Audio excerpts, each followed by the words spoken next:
The best violinists in the world don't practice the most hours.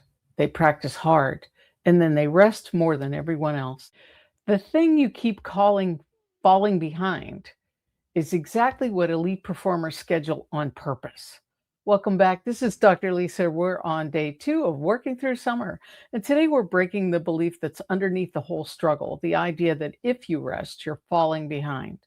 Let's name the belief plainly because most of us never say it out loud. We just live by it.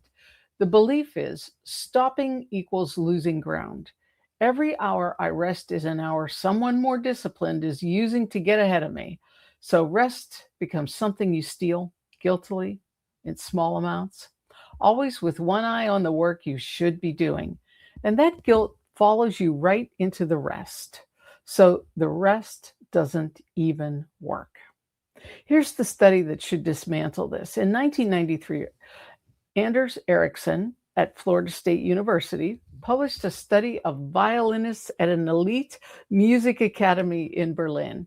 You've probably heard of it, even if you don't know the name, because this is the study that gave us the whole idea of deliberate practice, the focused, effortful practice that separates the great from the good. And everyone remembers that part. Practice hard, practice with intention. That's how you get elite. But here's the half almost nobody quotes. When Ericsson looked at the best violinists, the very top tier, they weren't just practicing more deliberately, they were also sleeping more than their peers. They napped during the day. They built recovery into their schedule and on purpose. The elite performers weren't grinding around the clock and outlasting everyone. They were alternating hard focused work with real protected rest. And that alternation was the engine. Now let that land because it directly contradicts that story in your head. You've been told, and you've half believed, that people who get ahead are the ones who never stop. The actual research on world-class performance says the opposite. The ones who get ahead are the ones who rest deliberately, because rest is what makes the hard work pay off. Without recovery, more hours don't add skill, they just add fatigue. And fatigue is where mistakes and burnout live. So rest isn't the thing you do when the work is done. Rest is part of the work. It's the half of the cycle that lets the other half count. I had to learn this the slow way. For years, I treated rest as a reward I had to earn by emptying the to-do list first, and the list was never empty, so I almost never earned it.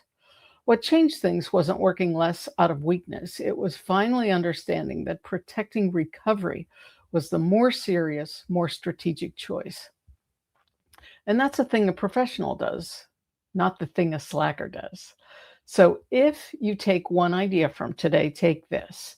Rest is not the absence of work. It's the part of the work that everyone forgets, and the part the best performance in the world refuse to skip.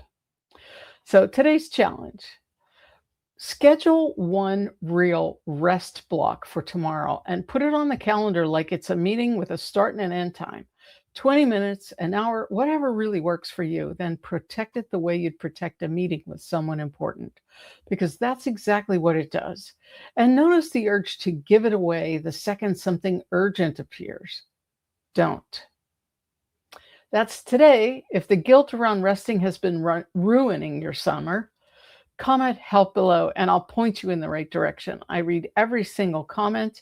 So before you go, if this landed, pay it forward. Like, subscribe, tap the bell, save it to a playlist, leave that comment, and thanks to all my subscribers.